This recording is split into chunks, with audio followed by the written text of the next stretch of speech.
Hey everyone. Before we dive into today's story, don't forget to hit that like button, subscribe, and drop a comment letting me know where you're watching from and what time it is there. It really helps YouTube recommend more stories like this one to you.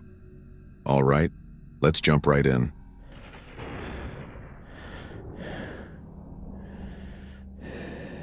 The first time I noticed something was off, it was just my toothbrush. I'd left it on the sink, like I always do. But that morning, it was wet, dripping, actually, and lying sideways on the counter. I live alone. Always have. It's a tiny studio with barely enough room to turn around, and the bathroom is maybe 4 feet wide, tops dotted first. I told myself I must have knocked it over while getting ready. Maybe the faucet splashed it. Maybe I was half asleep and didn't realize. You make excuses like that when you're trying not to feel crazy. But then it happened again. 3 days later, the towel I had hanging on the hook was soaked, like someone had just showered and dried off. Only, I hadn't showered yet that day. I checked the pipes. The ceiling. I looked for leaks, condensation, anything that would explain it.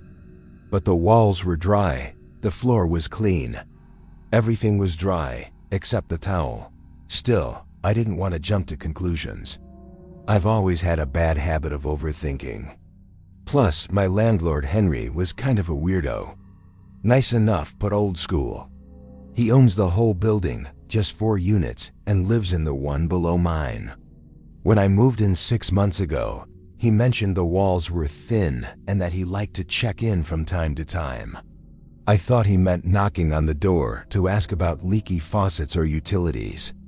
Not this. Not what came next. One night around 2 a.m., I got up to pee. I don't turn the bathroom light on at night, just enough to blind yourself. So, I left the door cracked to let the hallway light in, and in the mirror, I saw movement. It wasn't mine. I was standing still. But the reflection? The reflection showed something behind me, like a shoulder, just barely out of frame. I spun around so fast I nearly fell over. Nothing there. Door wide open. Room empty. I stared at that mirror for a solid minute, heart pounding in my throat. My reflection looked normal again. No movement. No figure. I went back to bed telling myself it was a trick of the light. Maybe a shadow from the hallway. Maybe I imagined it. Maybe I didn't sleep. 2 days later I got home from work to find my bathroom door closed. Which it never is, and the mirror? Fogged. Like someone had just taken a hot shower, but the bathroom was cold. Ice cold, like walking into a meat locker. I turned the water on, testing it. It took forever to warm up, like usual. So how was the mirror fogged? And why was there a fingerprint on the glass? Not mine, I checked. It was too low, like someone shorter had pressed their hand there. Just one. Dead center. Like they wanted me to see it. At this point, I stopped making excuses. I changed my locks. Called a friend over to help me put a chair under the doorknob when I slept. Started leaving little signs. Hair stuck between the door and the frame. Pieces of tape on the closet. Nothing moved. Until the night I decided to record myself sleeping. I used my phone. Propped it up on my bookshelf, angled toward the bed and bathroom door. Set it to record overnight. I felt ridiculous, like I was feeding into paranoia, but I needed proof. Something to show the cops. Or at least to prove I wasn't losing it. The next morning, the phone had stopped recording after 2 hours. Battery died, I figured. Until I checked the file. It wasn't the battery. The video cut off abruptly, in the middle of static. Just white noise. A loud hum, and before it cut off completely, there was a frame. Just one, a face, not mine. Not anyone I recognized. Pale, smiling, standing half inside the bathroom, just behind the edge of the mirror. I didn't sleep that night. Or the next. I kept the bathroom door shut, latched, and pushed my dresser in front of it. I even thought about moving out, but I was behind on rent. Henry had been lenient with me lately, his words, letting things slide as long as I stayed quiet and kept the place tidy. What the hell did that even mean?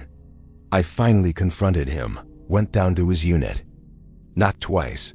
He opened the door shirtless, wearing a tool belt, smiling, too wide. "Hey there, kiddo. Everything okay up there?" I asked if anyone else had keys to my place. If there'd been any maintenance, anyone in the unit.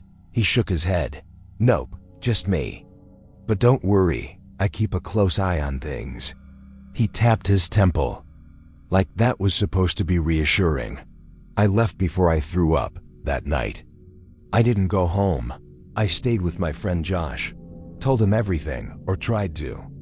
Felt like I was spinning a campfire story, but he could tell I wasn't joking. He even offered to come check the place out with me the next morning. We showed up just before noon. The front door was unlocked. I know I locked it. I double check every time now. I still had to shove the dresser away from the bathroom door, which was still closed, still latched. No signs of forced entry, but something was different. The mirror. It wasn't fogged this time. It was clean, spotless. Too spotless. Josh pointed it out. "Dude, did you wipe this down?" I shook my head. He leaned in, squinting at the edge of the mirror frame. "There's a gap here," he said. "Like, it's not sealed to the wall." He gave it a light pull. The whole thing creaked. I felt my stomach flip behind the mirror. There was space. A tiny, dark, unfinished crawl space. Maybe a foot deep, just enough to see insulation and wiring. And something else. A camera. Old, wired. A little red light blinking on the side. Josh froze. Holy ***. I backed out of the room so fast I hit the wall. My ears rang. There was a camera behind my mirror, and worse. There was a hole. A tunnel, maybe, just barely visible in the corner behind the insulation. Big enough for someone to crawl through. Is that the vent system? I asked. Josh looked at me. "That's not a vent." He called the cops. I didn't want to at first. What if it made things worse? But we had to. When they came, they didn't seem that surprised. One of them even said, "We've had reports about this landlord before." Reports, plural. They found 3 cameras. One in the bathroom, one behind the heater, and one in the light fixture above my bed. All wired to the same system. When they questioned Henry, he said it was for tenant safety, that he had every right to monitor his property. I filed a report. Pressed charges. Moved out 2 days later, but that's not the part that keeps me up at night. It's what I saw on the footage. The police let me see it, part of it anyway. Said they could show me the last few hours before we discovered the mirror crawl space. It showed me, sleeping. Then, at 2:47 a.m., the bathroom door opened from the inside. A man stepped out. Not Henry. Not anyone I recognized. He was wearing one of my hoodies. He walked over to my bed. Stood there for a full minute, breathing. Then he leaned down. Put his face inches from mine, smiled. And walked back into the bathroom. The last frame? Him disappearing into the mirror wall. Like he'd never been there at all. Part 2. I thought moving out would fix everything. New building. New locks. New bathroom where the mirror is screwed tight against tile. I even cover it with a towel when I shower, just in case. For about a month, things were almost normal. I started eating again. Sleeping again. I told myself the cops at Henry, that the guy behind the mirror, whoever he was, would be locked up too. Henry only got trespassing and illegal surveillance charges. He made bail. Of course he did. And the other guy? The cops said they were still investigating, which sounded like code for "we have no idea who he is." Every creak in the hallway outside my new apartment still makes me jump. But that first month, it was quiet. Almost peaceful. Until the note. It was slipped under my door while I slept. Plain white paper, no envelope. One sentence: "You looked beautiful last night." My entire body went pins and needles. I scanned my door. The deadbolt was still locked. The chain still in place. No signs anyone got inside. Still. Someone had been watching, someone close, someone quiet enough that I didn't wake up. I called the police again, but they treated me like I was overreacting. Probably a prank, they said. Right. A prank by a stranger who somehow knows exactly where I live after I fled a horror story. I barely slept after that. 2 nights later. Around 3 a.m., I woke up freezing. My window was open. I never opened the window. And on the sill, a little pile of drywall dust. My walls are old plaster. There's no reason drywall would be inside my bedroom, unless someone drilled into the wall. I ran my hands along the paint, feeling for bumps, holes, anything. And then I found it. A fresh circle drilled behind my dresser, small enough to hide. A camera lens. Someone had been drilling from the other side. No, I whispered. Not again. Not again. I felt dizzy, hands shaking. I grabbed my phone and called Josh. He answered immediately. I think he'd been waiting for me to fall apart again. Within 20 minutes, he was at my door with a hammer. We shoved my furniture into the center of the room and checked every wall, every vent, every corner. No more holes. No wires. Nothing obvious, but that single hole. It was enough. Josh didn't want to leave me alone that night. We slept in shifts, or rather, he slept while I sat in the corner of my bed with a flashlight, staring at the window, terrified it would open again. Around 5 a.m., just before sunrise, I heard something. A thud. From behind the wall. We both froze. Then another. And another. Slow. Heavy. Like someone crawling through a tight space. Josh put a finger to his lips, tiptoed over, put his ear to the wall. His eyes widened. There's someone in there, he mouthed. We left that morning, packed what we could carry, and walked straight out. I didn't even turn off the lights. I couldn't step back into that bathroom. Couldn't face that mirror. Josh drove me to a cheap motel off the highway. One of those places where everything smells faintly like cigarettes and cleaning chemicals that never quite do their job. At least the mirrors.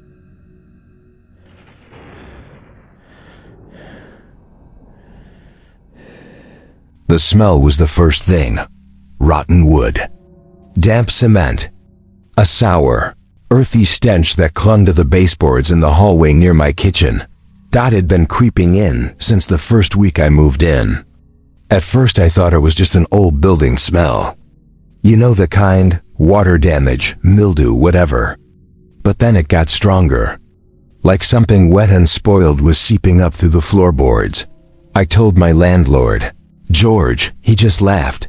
That's the old basement, he said, like I should already know. Been locked up since '92, you're fine. He didn't offer to check it. Didn't ask if it was bothering me. Just gave this weird little smirk and said, nothing down there but bad air and rats. Then he turned and walked away. My apartment is one of 3 in a house that was converted sometime in the 80s, big Victorian place, but gutted and chopped up. I live in the back unit, ground floor. 1 bedroom, tiny kitchen, weird hallway that leads to a dead-end wall with a locked basement door. I pass it every day. I used to ignore it. Now, I hear things from the other side. It started with footsteps. Not quick or scattered, like a raccoon or squirrel. Slow, heavy, human. 1 step. Then nothing. Then 2 more. Always late. Always around 2 or 3 in the morning. Then the dragging started. It sounded like furniture being pulled across the cement. Like a chair leg scraping the floor. Or a box. Or a body. I'm not being dramatic. That's literally what it sounded like, something being dragged. Over and over again, always under my hallway. The door at the end is painted over. Big antique thing, iron hinges, multiple deadbolts. There's no keyhole, like it's been sealed shut for decades, and yet, it rattles sometimes. Like someone's trying to open it from the other side. I called George again. Told him straight up that something was moving around down there. His voice on the phone was off. "Are you sure you're not just dreaming?" He said, "Old pipes make strange noises." "Pipes don't drag things," I said. He sighed real long, like I was annoying him. "It's locked. Has been for years. Don't worry about it. It's not your space." Then he hung up. No offer to check. No reassurance, just that same line. "It's not your space." I didn't sleep that night. Or the next. Eventually I started leaving my phone recording in the hallway when I went to bed. Just in case. Just so I could prove I wasn't crazy. The fourth night, I caught something. A thump. Then another. Then whispering. Muffled. Right up against the door. Too quiet to make out. Then a low scrape. A sigh. And finally, something that chilled my whole body. Knocking. 3 slow knocks on the basement door. Not banging. Not angry. Like a request. Like someone asking to be let in. I played the audio for Josh. Yeah. Same Josh from the last story, my human security blanket apparently. He listened in silence, then said, "Man, this feels like it's building to something." I told him I was ready to leave, but rent in this city is insane, and my credit's trash. This was the only place that didn't ask for proof of income. I couldn't afford to run again. So instead, I started investigating. The building records say the basement used to be part of the main house before it was converted. Just standard storage. But in 1992, there was a renovation permit filed, basement access sealed, plumbing rerouted, entrance locked. No reason listed. No complaints. Just sealed. I even found an old review of the property on some housing forum. Loved the light in the front room. The smell from the basement never went away though. Something's wrong down there. That was from 2003. 2 nights later, the smell got so bad I could barely breathe in the hallway. Like wet meat in standing water. I stuffed a towel under the basement door. It soaked through within minutes. At 2:41 a.m., I woke up to the sound of my hallway floorboards creaking. Not beneath me. Above the basement door. Then, the soft clink of metal. Like someone jiggling keys. I crept out of bed and cracked my bedroom door just enough to see the hallway. No one there. But the basement door was open about 2 inches. Just enough to see darkness. Cold, complete darkness. The kind that feels thick. And rising from that gap was a sound I will never forget. Breathing. Not panting. Not growling. Breathing, slow, wet, like someone in pain. I slammed my bedroom door. Pushed the dresser in front of it.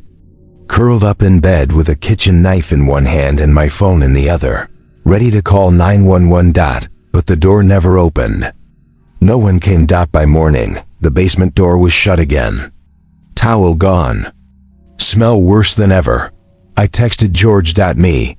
Someone opened the basement door last night. George, you're not supposed to be near that door. Me, are you even reading this? There's something down there. George, leave it alone. I'm warning you.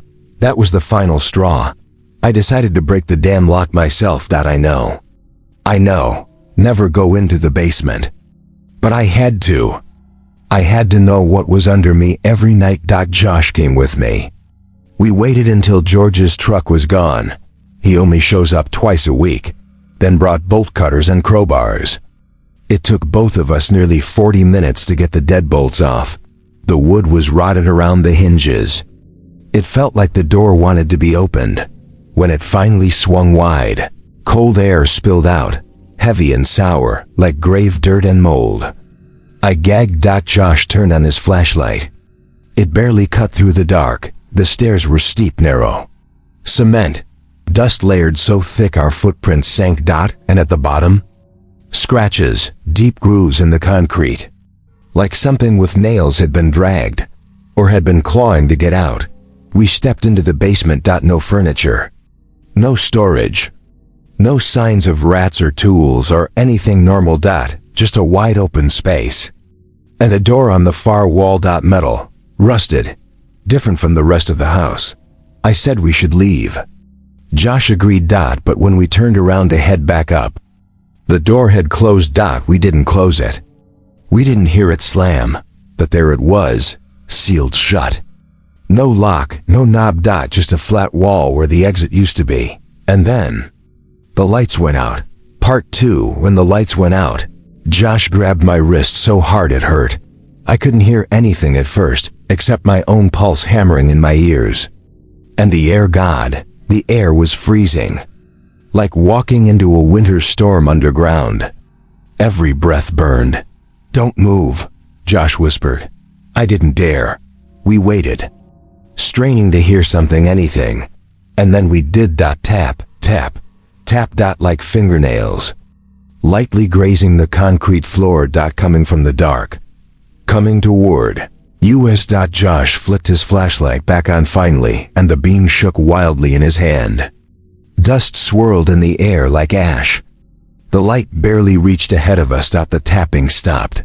I whispered, "Where's the door?" We turned around, shining the light where the stairs should have been. There were no stairs. Just a blank cement wall. My throat closed up. "That's not possible." We came down. "Right there." Josh pressed his ear to the wall. "There's nothing here." But there was something. A feeling. A pressure. Like someone was standing right on the other side of it, leaning in, listening. I backed away. Let's find another way out," Josh said. But he didn't sound convinced. We walked deeper into the basement, toward that second metal door. The one that didn't belong. My hands were shaking so hard. I had to hold my wrist with the other hand to keep still. When we reached the door, the smell was worse. Rot and mold and something else. Something animal. It seeped out of the seams. Words were scratched into the metal, ragged. Overlapping messages carved by desperate fingertips. Nitrogen monoxide light, "Don't let him out. Help, help, help, help. Help he lives, Here my skin. Crawled." Josh sucked in a breath. What the hell? The bottom corner of the door was bent outward, just a little. Like something had been pushing from the other side. Trying to pry it open. And succeeding. A heavy, thudding sound echoed in the darkness behind us. One slow step. Then another. We both spun around. The flashlight beam shook as Josh aimed it across the basement. Nothing. But I swear, I heard breathing, close, too close. "We need to move," I said. "Now." Josh nodded. He pushed the metal door. It screeched open. The smell hit us like a wall, wet, rotten, old. The room beyond was pitch black, except for one tiny source of light. A camera, wired into the ceiling. Its red recording light blinking steadily, pointed at the far wall. We stepped into the room. My heart was pounding so loud I barely heard myself breathing. The walls were lined with deep scratch marks, long and frantic. Not just one set, dozens. Different sizes. Different ages. Some scratches were fresh, wet, like whatever made them had been here recently. But it wasn't the walls that made me gasp. It was the chains bolted into the floor. 3 sets. 1 broken. Josh stepped carefully around them, shining the flashlight on every corner, trying to understand the layout. "Maybe this was supposed to be storage?" he said, but even he didn't believe that. The camera whirred, adjusting its angle. It shifted toward us. Josh froze. "Someone's watching." A sound from the dark just behind the door interrupted. Him. Drag. Scrape. Closer. Something shifted its weight on the concrete floor. Josh raised the flashlight. And in that moment, the basement door, the one that trapped us in here, slammed open. Our escape. Suddenly back, we didn't hesitate. We bolted. As we sprinted into the main basement space. Josh kept the flashlight behind us, illuminating the opening we'd just come from. And something stepped out. Tall, thin, wrong. Its skin looked stretched, gray, smooth like wet clay. No hair, no clothes. Shoulders hunched unnaturally, like bones didn't line up where they should. It stood in the doorway, head tilted slightly. Like it was curious, then it smiled wide, too wide. Mouth stretching farther than a human mouth should. Josh screamed, "Go! Go!"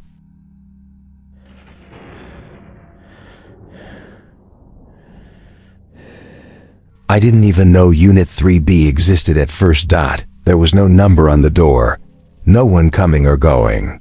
It was just this empty, sealed apartment at the far end of the hall, tucked into a dark corner like the building was trying to forget it. When I moved in, the landlord, Melissa, handed me keys, papers, the usual rundown. But when I asked about the extra unit at the end of the hall, she smiled too tightly and said, "Oh, that one's off limits. It's been vacant for years. You'll get used to walking past it." That was it. No explanation. Just a dismissive smile and a "don't go there" tone. But I did walk past it. Every day. And something about it never felt right. My apartment, Unit 3A, was decent. One bedroom, clean, affordable, rare as hell in this part of town. The building was older, but not run down. Quiet neighbors, mostly older folks or young couples. The hallway light near 3B was always dimmer than the rest, like the bulb had died a long time ago and no one had bothered to replace it. And the door to 3B always had this faint musty smell, like damp paper and rotting wood. I never heard a sound from the other side. Not once. Until week 3. It was after midnight. I was brushing my teeth, music playing in the background, when I heard a knock. Not on my door, on the wall. 3 soft knocks from the other side of my bathroom wall, which bordered 3B. I froze, toothbrush in hand, foam dripping onto the sink. Then again, knock, knock. I leaned closer, heart picking up. The knocking was rhythmic, slow, almost like someone testing to see if I'd respond. I waited, didn't move, didn't breathe. After a few seconds, silence. I texted Melissa the next morning. Me, thought 3B was vacant? Melissa, it is. Why? Me, heard knocking on the wall last night. Melissa, old pipes make weird noises sometimes. Me, it was definitely knocking. Melissa, I'll check it out when I do my rounds.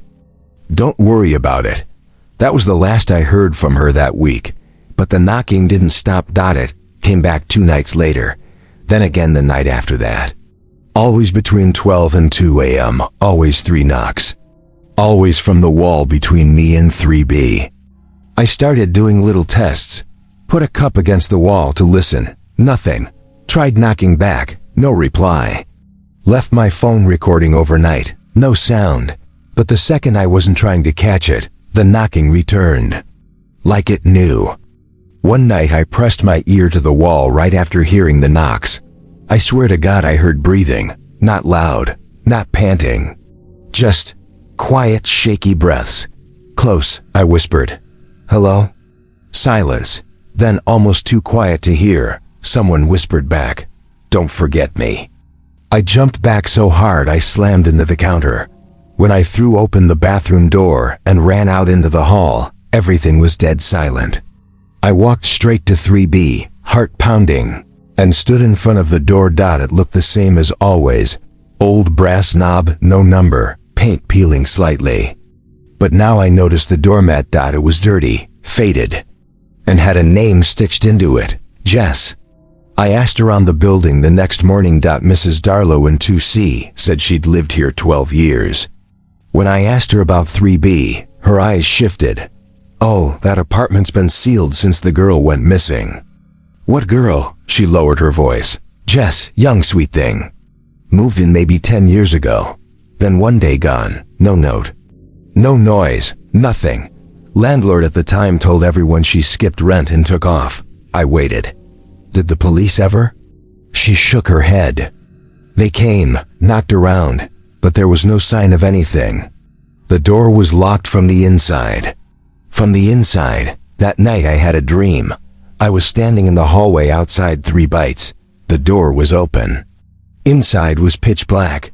and a girl was sitting just inside the doorway. Pale, wet hair, knees to her chest, crying silently.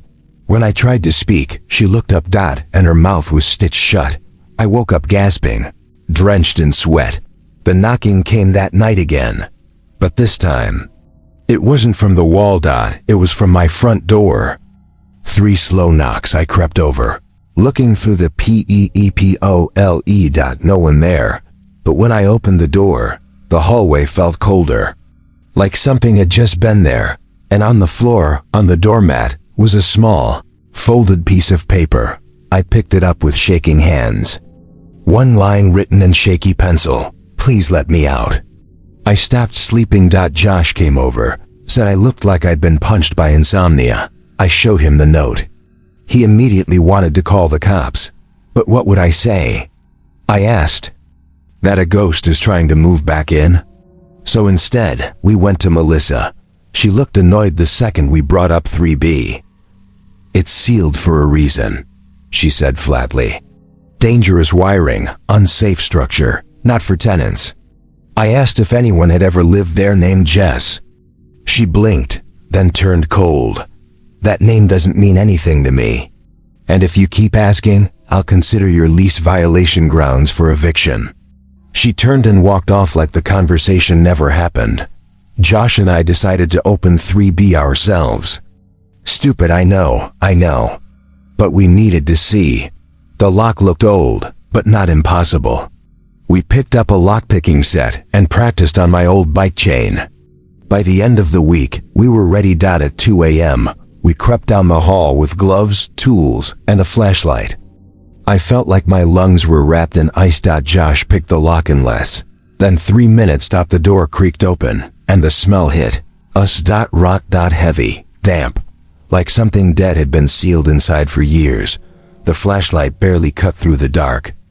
The air was thick with dust, but something about the room felt wrong. Everything was still in place. Furniture, clothes, half-packed boxes, a pair of shoes by the door. Like someone had started moving out and never finished. The kitchen table had a plate with dry crumbs. The fridge was empty, but still humming. It didn't feel abandoned. It felt paused. Like someone had hit stop on a life halfway through. Josh found the bedroom. The mattress was stripped, stained yellow at the center. A journal sat on the floor near the wall, pages water damaged. I flipped it open. The writing was frantic, slanted, pages torn out, but I caught fragments. "He has a key. He watches through the vent. I hear the lock turning at night. Tried to leave. Door won't open. Please, someone find me." The last page had one word written over and over: "Let me out. Let me out. Let me out." That's when the bathroom door creaked open behind us. We both turned. The flashlight flickered. Something moved inside. Josh whispered, "Did you?" The flashlight died. Click. The sound of a key turning, not behind us, not in our hands. From inside the apartment. I reached for the door. Pulled it. Locked. "What the hell? You locked it, right?" Josh asked, voice rising. "No, I didn't even close it. We were trapped." Part 2. The breathing wasn't coming from the hallway. It was inside the apartment. Inside Unit 3B, right behind us. Josh gripped my arm as we backed away from the bathroom door, which was now fully open. Inside, the darkness felt heavier, like it absorbed the light instead of reflecting it. Even when I flicked the flashlight back on, the beam died before it reached the mirror. The breathing continued, slow, wet, just one long inhale, then a rattle on the exhale. And it was getting closer. "Someone's in here," Josh whispered. "We're not alone." "No," I whispered. "We never were." We stumbled backward into the hallway of the apartment. The air was freezing now, but my skin was clammy with sweat. Every hair on my body stood up. Josh reached for the door again and yanked, still locked. I tried the windows, but they wouldn't budge. They weren't painted shut. They were sealed shut, bolted from the outside. That's when we heard it. A girl crying, not loud, just soft sobbing, coming from somewhere deeper in the unit. somewhere below. Josh turned to me slowly.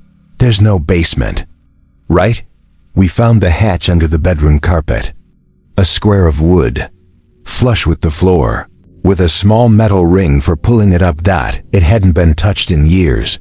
Dust caked the edges, but when Josh pulled it open, a wave of cold air rushed out. Thick and musty, stairs led down into total darkness. I didn't want to go down. I begged Josh not to, but the crying sounded real and desperate and familiar. Like the voice from the wall, from my dream, from the doormat. Don't forget me. We went down. Step by step, each creaking stair felt like it might give out. The flashlight flickered the lower we got. There were no walls, just open, damp space, and shelves. Rusted metal shelves lining the edges of the underground room. Each shelf had things. An old pair of glasses, a cracked phone, a stuffed rabbit, missing one eye, personal items. Belongings. Memories. I reached for a small necklace, tarnished silver with the name Jess carved on the charm. Josh grabbed my arm.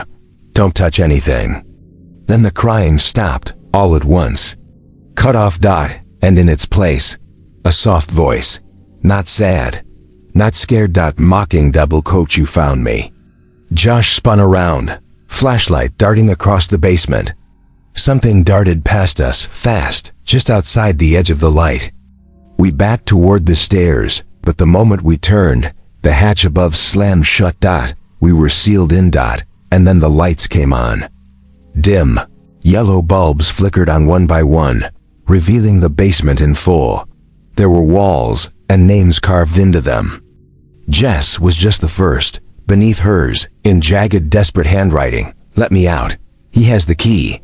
No one hears you." She won't let me leave. I'm still here. I never left. Josh stepped back. What the hell is this place? That's when we saw the mirror.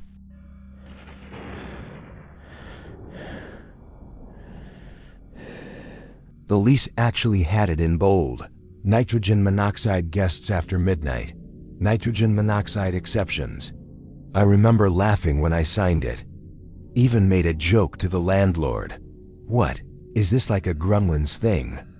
No guests after midnight or you get evicted? Mr. Laird didn't laugh.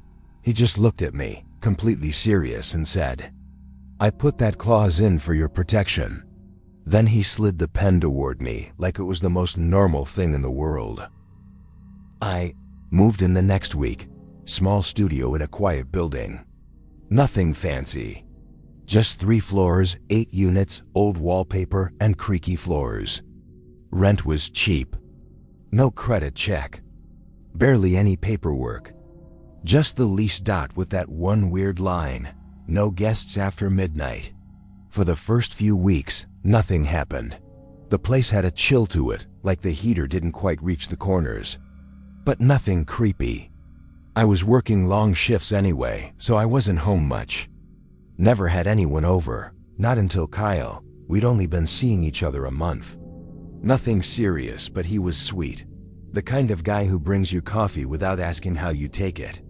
I invited him over for dinner one Saturday. We lost track of time. By the time he stood up to leave. It was 12:17 a.m., the second he touched the doorknob. All the lights went out. Total darkness. We stood there frozen. Then the hallway light flicked back on. Just the hallway. Not inside the apartment. Kyle opened the door and stuck his head out. "That's weird. Your breaker blow?" I stayed still. The hallway looked wrong. It wasn't just dim.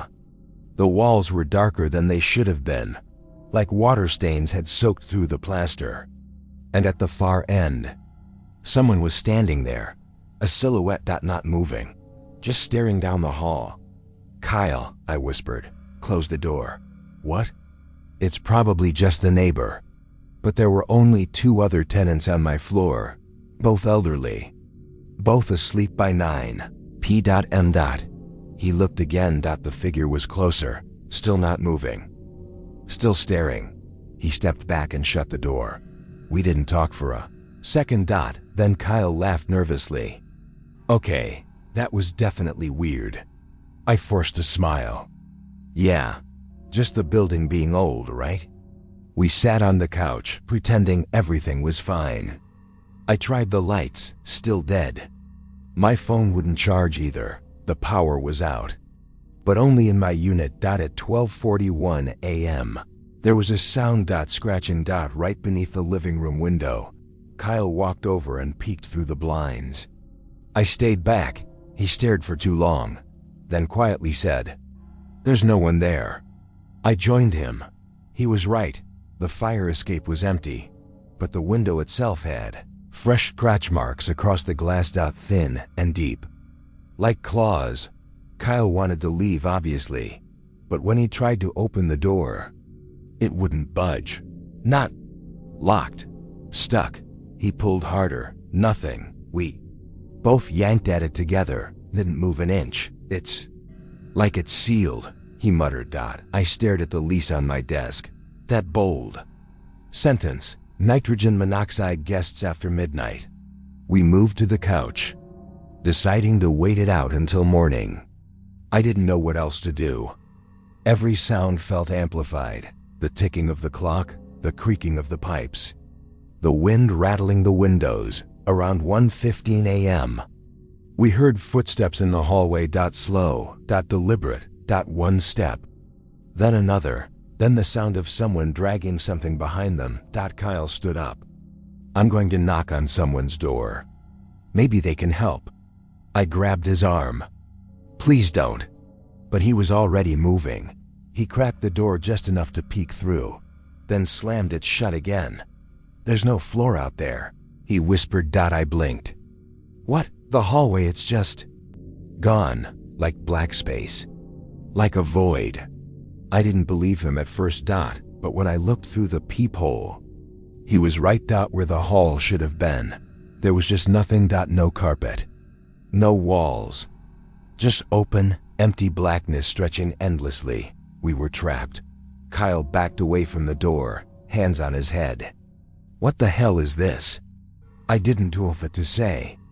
I sat down and picked up the lease again, flipping it over, looking for some kind of explanation. That's when I noticed something new. In tiny letters, just under the clause, "Guests invited after midnight are not permitted to leave until the lease is satisfied." I hadn't seen that line before. I was sure of it. Around 2:30 a.m., Kyle started to change, not dramatically. Just little things. He went quiet.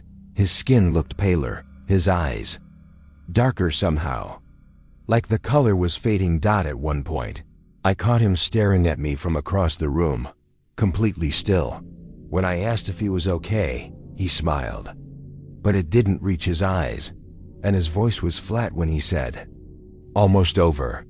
The lights came back on at exactly 6 a.m. The hallway was normal again. Door opened without resistance.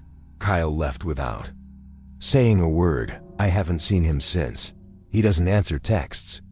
His number doesn't even ring anymore. It's like he never existed.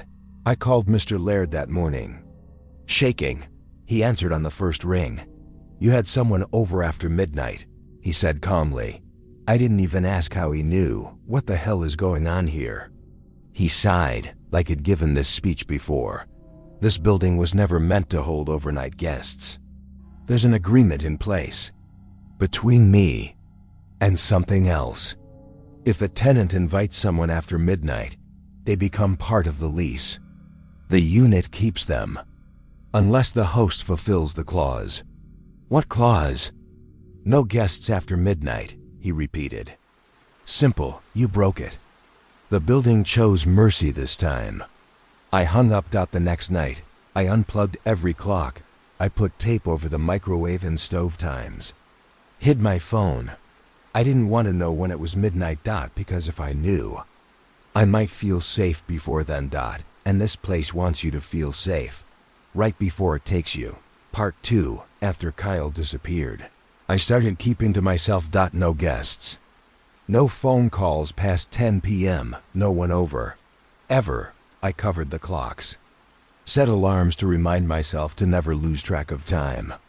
I even avoided dating, just in case. But paranoia is a slow poison. It creeps up on you, and it makes you lonely enough to forget the rules. I met Jenna at a work happy hour. She was sharp, funny, immediately easy to talk to. We clicked. The kind of connection that makes your brain go quiet. When she offered to walk me home, I didn't even think, and when she leaned in and kissed me at the front door, I forgot everything else. The lease, the rules. Kyle. I told her to come up. We opened the bottle of wine. She put on music. And before I knew it, it was 12:03 a.m. I didn't hear the lights go out this time. They just faded. One by one. Jenna laughed softly. Did you forget to pay the electric? I didn't answer. I walked over to the fuse box and opened it. All the switches were fine. Then I checked the time on my phone. 12:06 a.m. No guests after midnight. Jenna was standing at the window, looking out. She said, "Is this a joke?" "What?"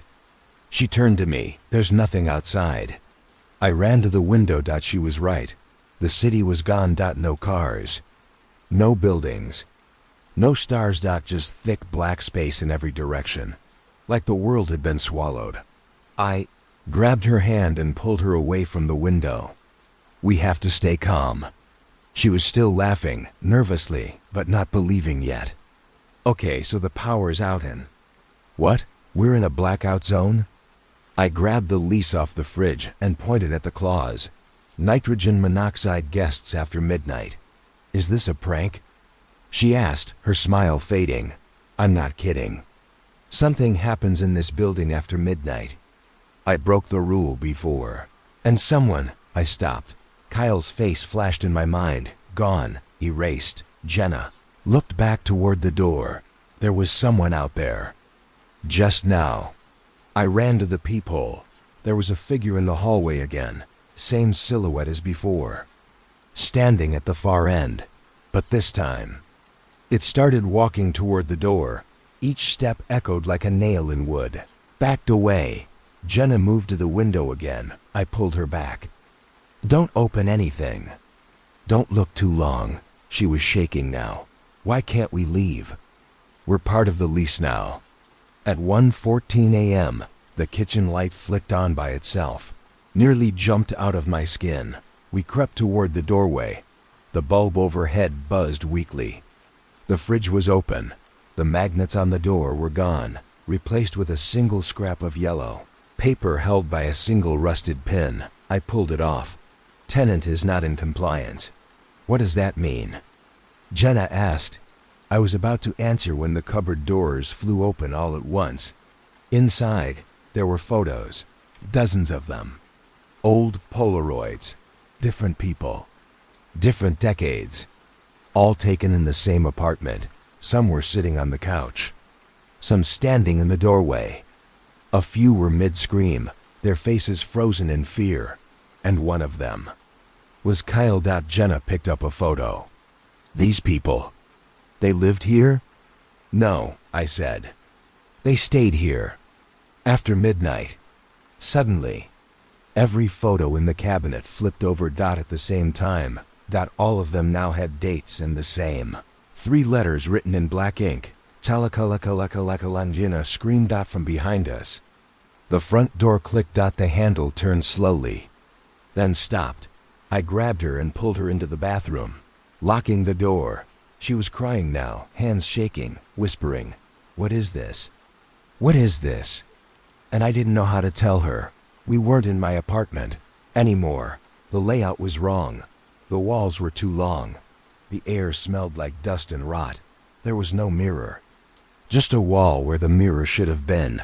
And carved into that wall, in messy, gouged letters, "Time's up."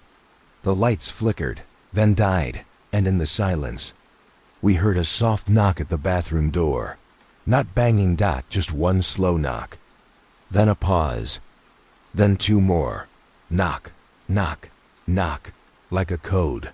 Like an invitation. Jenna clutched my arm. "Please tell me this is a dream." Then the voice came through the wood. A woman's voice. Not loud, but right at the surface. She said, Tenants must pay what's owed.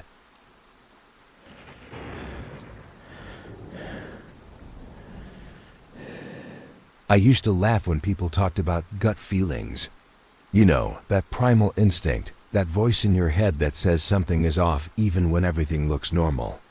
I thought that was just anxiety wearing a new mask, but now I live by it, not because if I had trusted mine earlier, I wouldn't be writing this. I would have left the second he said the words. I like to do routine checks while you're out, just to make sure everything's safe. The landlord's name was Carter, clean-cut guy, maybe mid-40s, with a calm, friendly voice and the kind of tone that made you feel like saying no would be rude. I moved into his place 2 months ago, a garden-level apartment in a converted duplex. It was quiet, newly renovated, and ridiculously cheap. Red flag, I know. But money was tight, and I didn't have a lot of options. When I first toured the unit, Carter made a point to say, "I'm a very involved landlord. I like to stop by now and then. You know, check smoke alarms, make sure no pipes are leaking, that kind of thing." It felt weird, but I told myself it was better than a landlord who never showed up when things broke. The first week, everything was fine. Second week, I noticed my kitchen chairs weren't in the exact position I'd left them. Just slightly off, like someone had bumped into them and moved them back without thinking. I blamed myself. Maybe I was rushing before work and didn't notice. Then, I came home one afternoon and found my bedroom window open. It had rained the night before. The floor below the window was damp. Muddy footprints near the baseboard. I never opened my windows. Never. I texted Carter. Me, "Hey, did you stop by the apartment today?" Carter, "Yup. Just did a routine maintenance check. Everything's good." Me, "You opened my bedroom window?" Carter, "Had to air it out. Smelled a bit musty. Nothing to worry about." I stared at that smiley face for a long time. From that point on, I started leaving signs. A single strand of hair taped between the door and the frame, a drawer slightly open in the fun kitchen, a thin layer of baby powder on the hallway floor. All of them were disturbed. The hair, gone. The drawer, closed. The powder, footprint, bare, toes visible. And I never go barefoot in my apartment. I confronted him. Or tried to. The next time I saw Carter in person, I said, "Hey, I'd appreciate it if you could text me before doing any checks." He smiled, tilted his head a little. "I do text you. You just get it after I've come and gone. That way I don't interrupt your day." My skin crawled. "Yeah, but I don't think I'm comfortable with that anymore." His smile didn't move. "I own the building," he said quietly. "It's in the lease. I can enter at any time for maintenance or inspection." He tapped the paper copy he always carried, in a little leather folder. I didn't have a copy. Never got one. And suddenly, I couldn't remember exactly what I'd signed. That night, I installed a deadbolt. Carter didn't say a word about it. But the next morning, there was a note slid under my door. "You're making it hard to keep you safe." That was it. No name. No signature. Just that sentence. The next few nights were hell. I barely slept. I kept hearing creaks in the hallway. The sound of keys jingling. One night I thought I heard someone try the doorknob, not jiggling, but slowly, carefully. Like they were testing to see if the new lock would stop them. I set up my phone to record overnight. Pointed toward the front door. The next morning, I watched the footage. For the first 5 hours, nothing. But at 3:14 a.m., the video glitched for a split second. And when it came back, my door was wide open. No sound. No footsteps. Just open. Then 4 minutes later, it quietly closed again. I called the police. They took a report. Said they'd talked to Carter. That same night, I came home to find the deadbolt ripped out. The wood around the lock was splintered, like someone had taken a crowbar to it. On the floor just inside was another note. "You don't trust me. That hurts. I packed a bag and left. Stayed with a friend. Looked for a new place, but I had a week left on that month's rent, and I needed to get my stuff out. So I came back one last time. In broad daylight. With Josh, he didn't ask questions this time. Just showed up with gloves and a crowbar in case we needed it. Everything looked normal. When we got there, quiet, no sign of Carter. But when we walked inside, something felt wrong. My couch was gone. So was my kitchen table. My toothbrush was gone from the bathroom. Every single drawer was empty. But the weirdest part? There were cameras. One above the fridge. One in the vent across from my bed. Another tucked into the corner of the bookshelf, disguised to look like a smoke detector. None of them were there before. Josh stared at them, pale. He's been watching you. That's when I found the folder on the counter. A leather folder. Carter's folder. Inside were photos of me. Sleeping, showering, eating, typing on my laptop. Dozens, maybe. Hundreds. The back page of the folder had a list of dates and times I wasn't home. Routine checks. Part 2. The front door creaked open behind us. I didn't have time to think. Josh grabbed my arm and pulled me toward the bedroom. We ducked behind the bed, hearts pounding, trying not to breathe. Footsteps crossed the living room. Deliberate, confident. He wasn't calling out. Wasn't asking why we were there. He knew. I peeked through the crack in the door. Carter walked in slowly, carrying something. A duffel bag. Heavy. It thumped as he dropped it onto the floor. Then he just stood there, right in the middle of the apartment, looking around, calm as ever. "Why'd you come back?" he said out loud, like we were supposed to answer, like this was some kind of performance. Josh looked at me. His hand hovered near the crowbar we brought, but he didn't move. Carter took a slow lap around the room, ran his hand along the counter, looked up at the camera above the fridge, smiled at it. "I told you," he said. "These checks, they're for your safety." I couldn't stay quiet. I stood up. His eyes didn't widen. He didn't flinch like he was expecting it. "Get out," I said. My voice cracked, but I didn't back down. "I've called the cops. You're done." He chuckled. "You called them before. They didn't help." Josh stood beside me now, crowbar gripped tight. Carter's eyes moved to it. "No need for that," he said. "I'm not here to hurt you. I just need access. That's all I've ever needed." He pointed to the wall behind the bookshelf. "The one thing you never noticed." I blinked. "What? That wall?" "Right there. It's not solid." He was right. The layout never made sense. The apartment was smaller than it should have been. I always assumed it was just old construction. Josh stepped forward and started moving the shelf. Behind it, the wall had a seam, faint but visible. A narrow cut running vertically from floor to ceiling, a door. Painted over, Carter smiled. "Every tenant thinks they're alone," he said. "That's the trick. People stop noticing what's around them when they think they're being left alone." I turned on him. "What's back there?" He tilted his head. "Storage. Old files, tools, nothing dangerous." He didn't sound convincing. Josh found a crowbar in the duffel bag. Not our crowbar, his. Carter had brought one. Josh didn't wait. He wedged it into the seam and pulled hard. The wood cracked. The door creaked open. It wasn't storage. It was a room.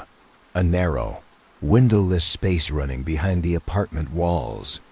Just wide enough for someone to walk through. Inside there was a cot. A stack of notebooks. Empty water bottles. A small monitor, still glowing faintly. Wires ran from the monitor up into the wall. Josh followed them. They led to all the cameras, every single one. I turned and looked at Carter. "You've been living in there." He shrugged. "Sometimes. Not just here. I have spaces in most of my buildings. People don't pay attention to what they don't want to see." He stepped into the doorway. I don't like hurting people, he said. That's not the point. I just like knowing they're okay, knowing they're safe. I'm the reason they sleep through the night. He looked straight at me. You were always my favorite. Josh raised the crowbar. Carter laughed. Do it. Hit me. It won't fix anything. You'll still have to live with the knowledge. Josh didn't move. Carter's smile faded. You don't get it, he said. You never understood what this building needs. What I do.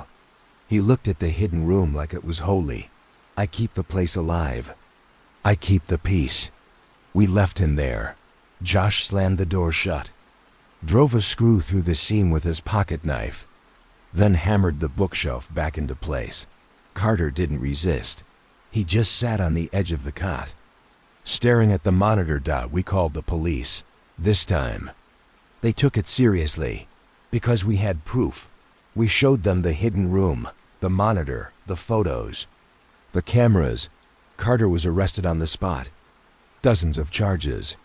Trespassing, surveillance, burglary, maybe worse. The cops said they'd found bones behind another wall in a different unit across town. No ID yet, no details, but enough to keep him locked up for a long time, the detective on the case said. Carter had dozens of properties, each with extra space in the walls, each with a history of tenants breaking their leases and vanishing. I asked what happened to those tenants. The detective just said, some people live quiet lives. Some disappear quietly too. I moved out. Obviously, left the city, started over, but the damage doesn't leave you just because you leave the apartment. Now, I hear every creak in every building. I tape hairs to my door again, just in case, and I never assume I'm alone, because sometimes, in quiet places I still feel it, that gaze, that calm, invisible presence, watching me sleep, checking the pipes, making sure I'm safe. Every building has routine maintenance, but if your landlord says he does, routine checks while you're out. Leave, don't think, don't argue. Don't check the lease.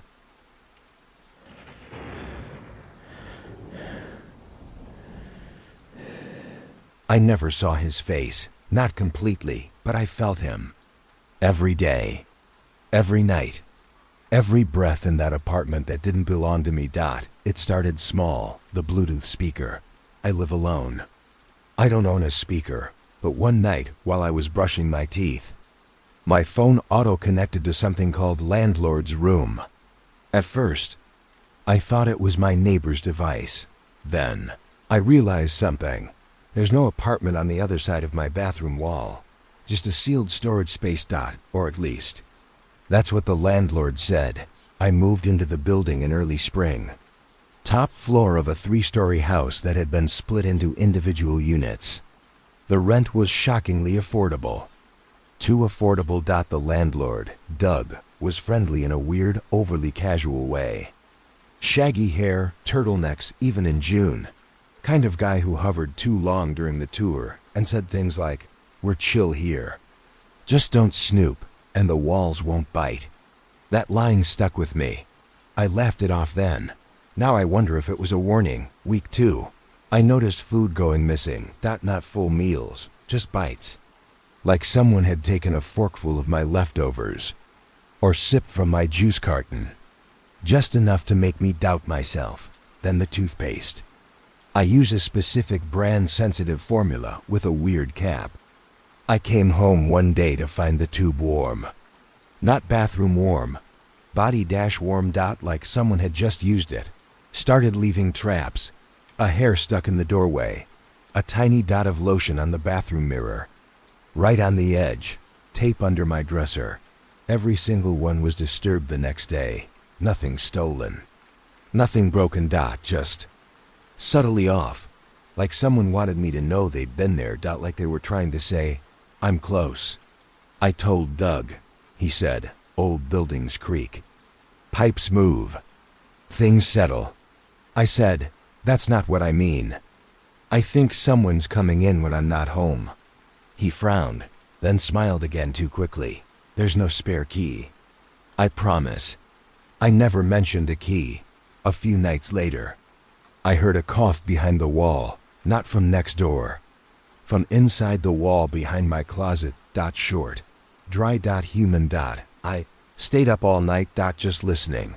I heard creaks, movement, light thumps, like someone trying to be quiet. At one point, I pressed my ear to the wall and whispered, "Are you there?" Nothing, then faintly, "Yes." I moved out 2 days later. I didn't break my lease. I didn't ask for my deposit back. I just packed what I could fit in my car and left. Doug didn't call. Didn't text. I thought I was free. I was wrong. The new place was across town. A 90s-era apartment building with thick walls and bland beige everything. Unremarkable. Safe. Until I unpacked my phone. And it connected. To landlord's room. I threw the phone across the room, then picked it up. Checked the Bluetooth list. There it was. Landlord's room, connected. I didn't have neighbors yet. No one else had moved in. I was the first tenant on my floor. I turned off Bluetooth. An hour later, my TV turned on by itself. Volume up. Maxed out. The screen glitched, flickered, then cut to black. And in the silence, just before it shut off, I heard breathing. I bought a signal scanner, one of those RF detectors people used to find hidden cameras and microphones. I swept the apartment. Got a hit behind the bathroom vent. I unscrewed the vent cover with shaking hands. There was a small camera, taped in place, red light blinking. I traced the wire. It ran into the wall, into the dark. I called the cops. They came, took a report, said it was probably left by a previous tenant. Said I was within my rights to feel unsafe. But they didn't find anything else. Didn't check the walls. Didn't talk to Doug. That night, I left my phone recording and placed it in the bathroom. When I played it the next morning, the first 20 minutes were silent. Then, footsteps. Soft, careful. The sound of someone entering the bathroom. Breathing. A quiet voice, not whispering, but muttering. Too garbled to make out, until one phrase, spoken clearly, "You can't leave me behind." I moved again. Didn't even unpack this time. I crashed on Josh's couch for a while. Yeah, same Josh who helped with 3B in the routine checks. If anyone believed me, it was him. I told him everything. He didn't laugh, didn't doubt. He just asked one question. What if he's not following you? I frowned. Then what? Josh stared at the wall. What if he never left? That was 2 weeks ago. Since then, I've been living in motels. One night stays. No patterns. No unpacking. Just survival. And still, the Bluetooth shows up. Landlord's room. Sometimes it's in the room next to me. Sometimes it's in my room. Sometimes I wake up and my things are rearranged, just slightly. My bag unzipped. My charger moved. My toothbrush damp. Last night, I found a sticky note on the inside of the bathroom mirror. This wall is thinner than the last. I think I'm out of time. This story, it's not a warning. It's a record. Because when I stop posting updates, I want someone to know I existed. That I tried to run. That I knew what was happening. He's not human. Not anymore. He's become the walls. Every place I've gone. Every bathroom. Every hallway with a false panel. Every flicker in the screen. Every creak I tried to explain away. It was him, still watching, still waiting, still saying, "Routine checks are for your safety." Part 2. I rented one last apartment. Didn't tell anyone. Paid cash. Didn't update my mailing address. Didn't transfer my utilities. No lease, no trail. A place too run down for cameras. I thought it was the kind of place that could finally let me disappear. But on the first night, the bathroom vent was already UNSCREWED, and inside the wall was a note, folded, aged, in tiny handwriting, barely legible. He lives in the in-between. Not a man. Not a ghost. Something that watches. Something that waits. If you're reading this, you've already been chosen. I didn't sleep that night. I sat on the floor, back to the wall, every light on. Phone in airplane mode. At 3:08 a.m. The power cut. Total silence. No buzz of the fridge. No hum from the heater. Not even street noise outside. Then came the tapping. From inside the walls. Not scratching. Not footsteps. Tapping. One behind the mirror. Another beneath the floor. A third directly behind my head. I moved to the center of the room and just sat there. He didn't need to break in anymore. He was already in. The next day, I tore the apartment apart, ripped off the vent covers, pulled open every drawer, knocked on every wall, listening for hollows. Behind the closet was a false panel. I pried it loose with a hammer. Behind it, a narrow crawl space, cramped, dusty, just wide enough to slide through sideways. I stared into it for a long time. At the end, maybe 30 feet away, was another wall and something written on it. I crawled in. It took longer than it should have, not because of distance, but because of how tight the space got. Every few feet, it narrowed. At one point, I had to twist sideways just to keep moving.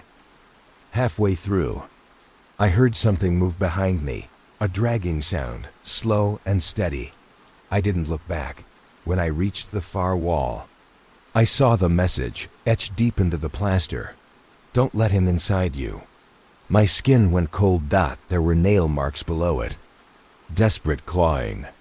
Smears of something dark, dried into the grooves. Blood? Something wheezed behind me. I turned. Around. Nothing. But the crawl space was longer now. Somehow, the exit was farther than it had been. And the walls felt softer. Damp. I crawled faster. Behind me, the dragging resumed, faster now. I burst back into the apartment, gasping for air. My shirt was torn, elbows bleeding. I slammed the panel shut and wedged a chair in front of it. Then I heard it, right behind the wall. You shouldn't have seen that. I tried to leave the building. The front door was stuck. Not locked, fused shut. The window frames were the same. Screws welded in. I grabbed a wrench. Nothing budged. I turned to the walls and screamed, "What do you want?" The lights flickered. The speaker on my desk, one I didn't bring, turned on. No music. Just his voice. To stay close. To stay with you.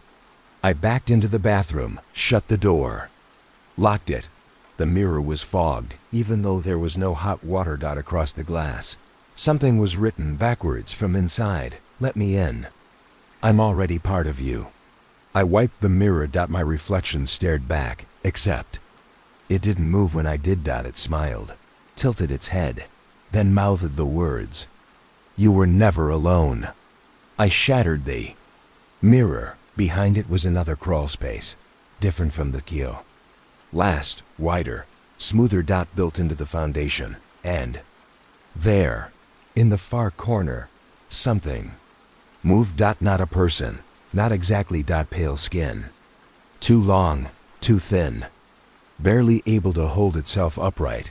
Its face was obscured by a cloth mask, stained and sagging, but I recognized the posture, the build. I screamed, crawled backward, slammed the bathroom door. On the other side, he whispered, "I kept you safe." I watched. I listened. You never thanked me. Something pounded against the wall, then stopped. I ran into the kitchen. Every drawer was open, every cabinet swinging. The walls were breathing. In, out, slow and wet. The apartment was alive. I was trapped inside its body. The doorbell rang. I froze. Then it rang again. 3 short bursts. Josh's code. I sprinted to the door and yanked it open. He stared at me, jaw dropped. "Jesus, you look like hell." "I found him," I said. "In the wall. He's in the walls. It's him. It's always been him." Josh didn't ask questions. just nodded and said, "We're leaving." We smashed the front door open with a fire extinguisher the moment we crossed the threshold.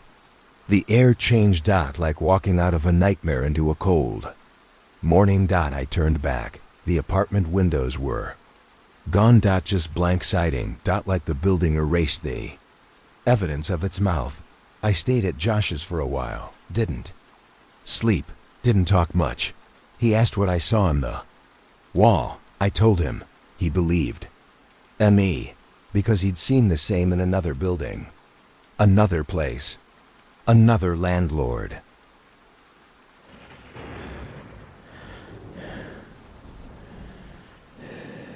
It sounded too good to be true, because it was. Room available rent-free. Just help out with small tasks around the property. Ideal for quiet, respectful tenants. That was the Craigslist post. I should have known better, but I just lost my job. I was 3 months behind on rent. And when I called the number, the landlord, Raymond, sounded calm, professional, said I could move in the same day if I wanted. Didn't even ask what the small tasks were. I just said yes. The house was a 2-story brick place on the edge of town. Overgrown lawn, creaky steps, all the windows covered from the inside with blackout curtains. Raymond greeted me at the door, mid-60s, bald, thick glasses. Polite but stiff. The kind of guy who talks without blinking. "I don't rent through agencies," he said. "Too many complications." He handed me a single key. "Your room's upstairs, first door on the left. Bathroom's down the hall. You'll find a list of tasks on the desk inside." I asked about payment. "There's no rent, as long as you do your part." The room was small but clean. 1 window. Old twin bed. Desk, lamp, mini fridge. Everything smelled faintly like bleach. On the desk was a piece of paper, typed, no date. Just a bullet point list. Lock all windows before 8 p.m. Don't open the basement door. Don't speak to the woman in the hallway. If you wake up with dirt under your nails, do not wash it off. Do not leave between 1 o'clock and 3 a.m. Smile when Raymond knocks, even if you're asleep. I thought it was a joke. The first 2 days were normal. Chores were basic. Taking trash out, trimming hedges, keeping the upstairs hallway clean. Raymond stayed mostly out of sight. He never entered my room. Never used the kitchen while I was in it. But every time I passed him in the hall, he'd smile too wide and say, "You're settling in well." Like a statement, not a question. The first weird thing was the dirt. I woke up one morning and my fingernails were packed with it. Dark, moist soil. Smelled like roots. My feet were muddy too, like I'd been outside. But the window was locked. Door still chained from the inside. I scrubbed it off in the shower. That night, Raymond knocked to 3 soft knocks. I opened the door, groggy. He looked at me, almost disappointed. "Your nails are clean," he said. "You weren't supposed to wash." Then he turned and walked away. After that, I started waking up exhausted, like I hadn't slept at all. Sometimes, my shoes were wet in the morning. Once, there was a thorn stuck in my sock. One night I set up my phone to record while I slept. Propped it on a shelf aimed at the bed. The next morning, the file was corrupted, glitched, just static. But in the middle, one frozen frame. Me, standing in the hallway, eyes wide open, mouth slightly open, hands covered in dirt. I confronted Raymond. "What the hell is happening while I sleep?"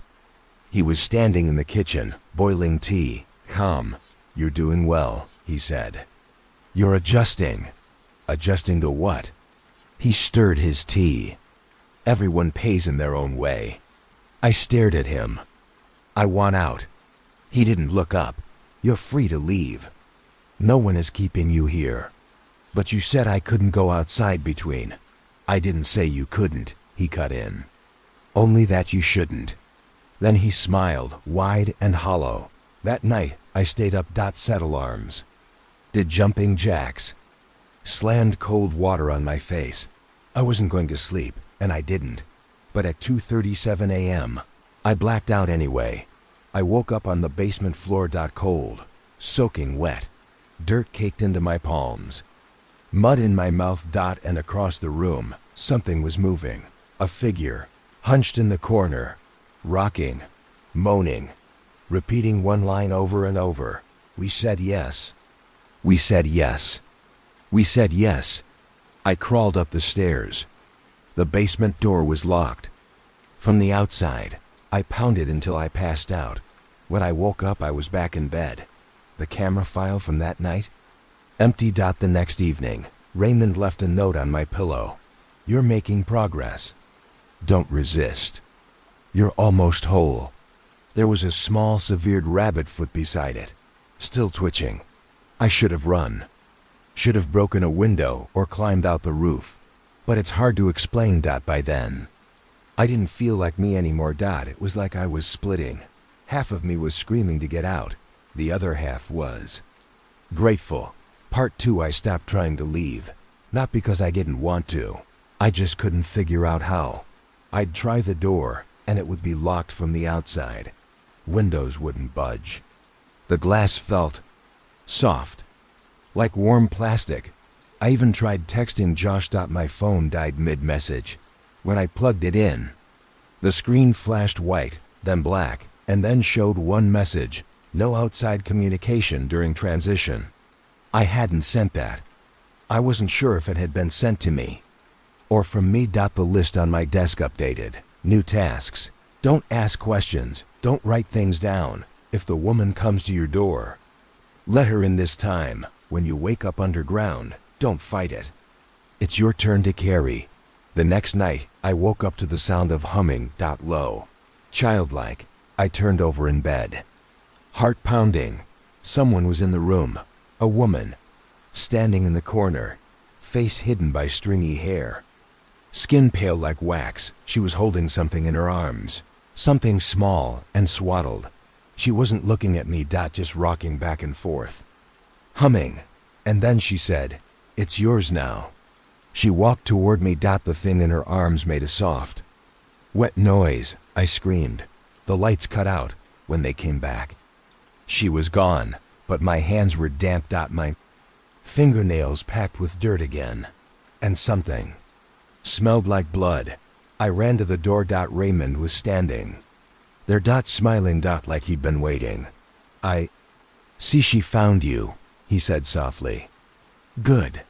I slammed the door in his face. I waited for him to bang on it or threaten me. He didn't. He just whispered through the wood. "No rent, remember?"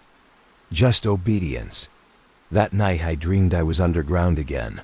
But I wasn't alone. There were others. Some were digging. Some were carrying small bundles. Some just stared at the walls and whispered. I saw the woman there. And I saw me, another version of me, helping her drag something heavy through the dirt. When I woke up, there were scratches on my arms. Fresh. And one of my socks was missing. Broke into the basement the next day. I waited until Raymond left, which he rarely did, and picked the lock with a bent fork. The stairs were damp. The air smelled like mold and metal. And under the stairs was a bedroll, a worn pillow, a water bottle, a stack of notebooks. I opened one. Inside were pages and pages of writing. The same line over and over. Pay what you owe. Pay what you owe. Pay what you owe. In the corner was a Polaroid of me. Asleep. Face peaceful. Smiling. There was a trap door at the back of the basement, covered with rotting rugs and paint cans. I pulled it open. A wooden ladder led down into blackness. It smelled like wet soil. I started to climb. Halfway down, I saw something move at the bottom. Fingers, pale and slow, reaching upward, not to grab. To welcome. I climbed back up and slammed it shut. That night, the list was gone. In its place, all tasks complete. Final stage begins tonight. Thank you. I packed my bag. Tried the door again. Still sealed. But this time, Raymond didn't come to check. The house was silent, until 2:12. A dot M dot. Then the walls began to hum, a low vibration, like something mechanical. Or alive. I passed out on the floor. When I woke up, I was in the earth. Buried, but not suffocating. I could move. Just barely. Soil packed around me, wet, heavy, and around me. Others sleeping, breathing slowly in the dark above us. The surface pulse not with light, with intention. Will, like the house itself was feeding off us, keeping us preserved. And then, somehow I was back in bed. Alarms going off. Morning light through the window. Birds chirping. For a second, I thought I'd gone insane. That it had all been a dream. Until I turned over and saw the mud prints on the floor. Leading from my bed to the closet, where the door was cracked open and a single phrase carved into the inside panel: "Your debt is paid. You belong to the house now." I left that morning. Didn't even take my bag. I walked 12 miles to the next town, slept in a gas station bathroom, blocked every unknown number that tried to reach me. It didn't matter.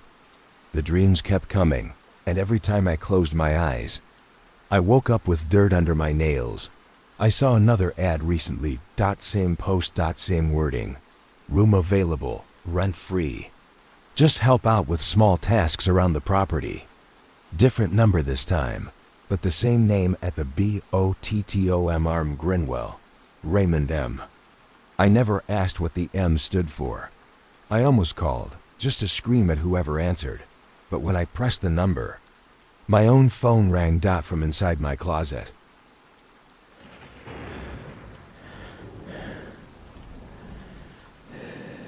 They told me not to ask about the last tenant.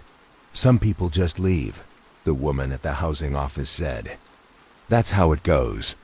The place was a low-income unit tucked into the edge of a gutted apartment complex, half condemned, half forgotten. Broken security lights, boarded up windows on the west side, and a dumpster that reeked like something inside it was still alive. But rent was cheap, and I was broke. So I signed unit #3D. When I first moved in, everything felt off. Not haunted, not dramatic like that. Just off. The temperature was wrong. Cold in spots that should have been warm. The walls had scratches that looked too deliberate to be accidental. And the cabinet under the bathroom sink wouldn't stay closed. I wedged a towel into it one night, just to keep it shut.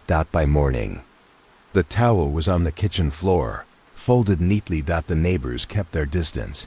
Most of the people living in the building were older. Everyone kept their curtains closed, even during the day. When I introduced myself to the guy in 3C, he barely made eye contact. Just said, "Don't be loud." They hate that. I asked who they were. He shut the door. The first week passed quietly. Until the day I found the VHS tape. No case. Just the tape. Black electrical tape across the label. 3 words written in red Sharpie: "Do not watch." There was no VCR in the unit, but there was an old TV in the laundry room downstairs, covered in a tarp, shoved into the corner like nobody wanted to admit it was still there. I should have left the tape alone. I know that. But when you're poor and bored and alone in a dying building, curiosity fills the space that comfort used to. I slid the tape in. The screen fuzzed for a moment, then cut to static. Then it flickered into focus. A shot of the hallway outside my unit, from the perspective of the PEEPHOL. No timestamp. No narration. Just grainy, silent footage. Someone was standing at the far end of the hall, not facing the camera, facing the wall, completely still. Then, without turning, they walked backwards down the hall until they were right in front of the camera. Their face wasn't visible. Just the top of their head. They leaned toward the PEEPHOL and whispered, "I know you're watching." The screen cut to black. I ejected the tape and dropped it. Just hearing that voice, even on tape, made my skin crawl. But when I turned to leave the laundry room, the TV turned itself back on. The tape wasn't even inside anymore. The screen flickered. New. Footage. This time, the inside of my unit, from a high corner.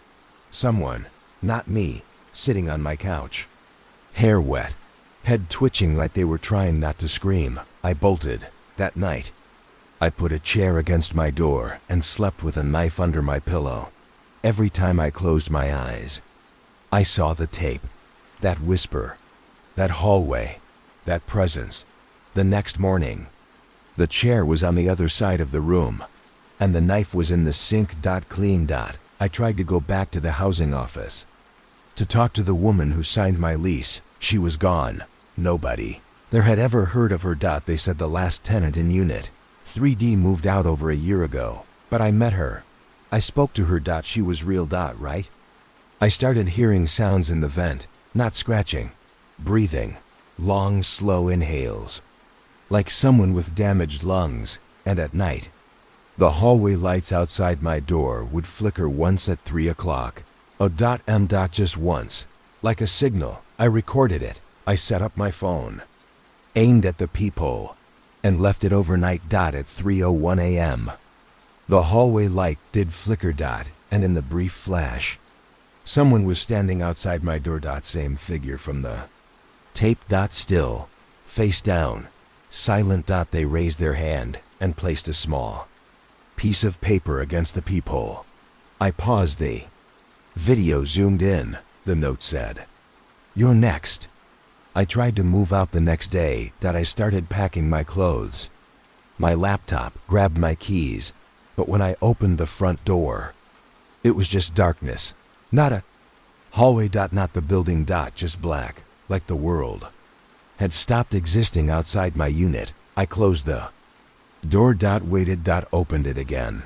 Still darkness. Then someone knocked. Once, twice, 3 times. From the inside of the bathroom. I hadn't opened that door all day. Part 2. The knocking from the bathroom didn't stop. 3 slow knocks. A pause, then 3 more. Not frantic, not violent, just patient. Like whoever was on the other side knew I'd open it eventually. I didn't. I sat on the couch with my back to the wall, knife in my lap, and waited for the sound to stop. It didn't. Not until the lights flickered. Not until the hallway bulb buzzed once, at exactly 3 a.m. Then, silence. I slept with my eyes open. The next morning, I opened the bathroom door. No one there, thus sign of a break-in. But the mirror was fogged, like someone had taken a hot shower.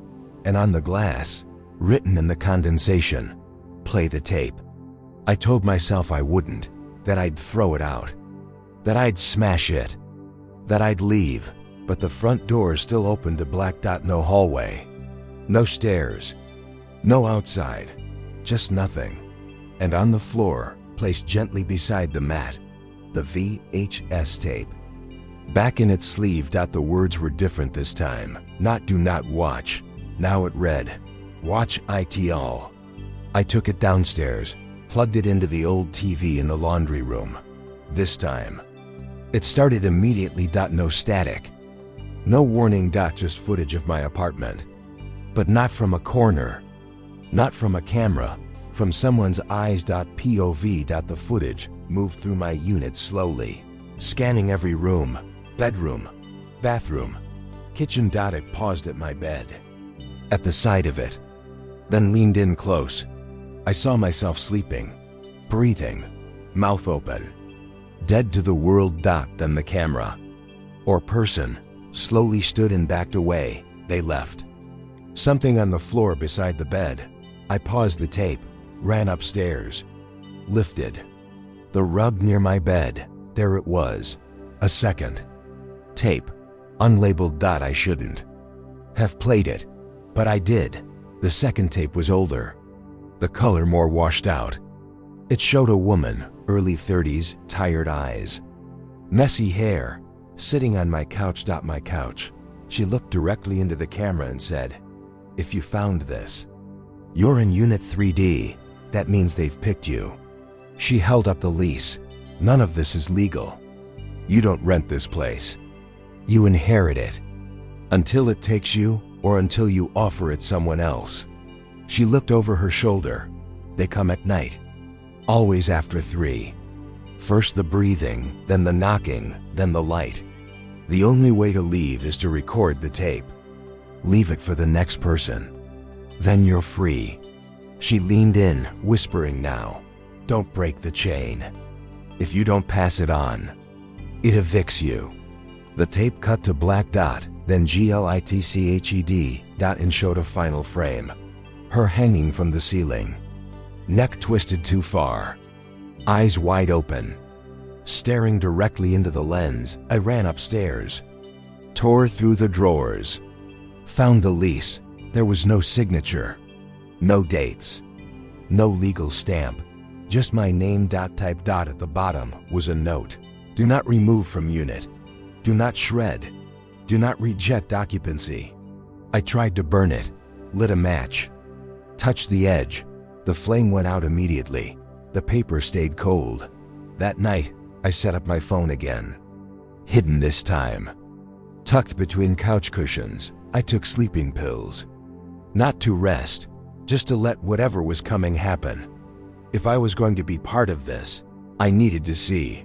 I woke up at 6 o'clock. My door was wide open. And the hallway was back. Bright, normal, empty. I ran to my phone. Watched the recording. At 3 a.m.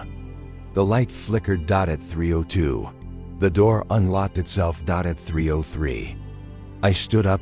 Still asleep, eyes open. I walked to the closet, opened it, and removed the camera. Then I placed it on the shelf, stared directly into it. And whispered, "It's ready." Then I went back to bed. I moved out that morning, left everything behind, furniture, clothes, food, even the knife. I didn't tell anyone. Didn't post online. Didn't break the lease, because I realized I hadn't left. I'd just become next. 3 weeks later, I searched Craigslist out of pure morbid curiosity. There it was. Same building. Unit 3D. No photos. Rent even lower now. Quiet unit available. Great for first-time renters. Must have VCR. I clicked the contact info. The email was mine. I haven't touched a tape since, but I feel the pull sometimes. The pressure in the walls. Like something remembering me. Watching. Waiting. All I can do now is warn you. If you ever see a black VHS with no label.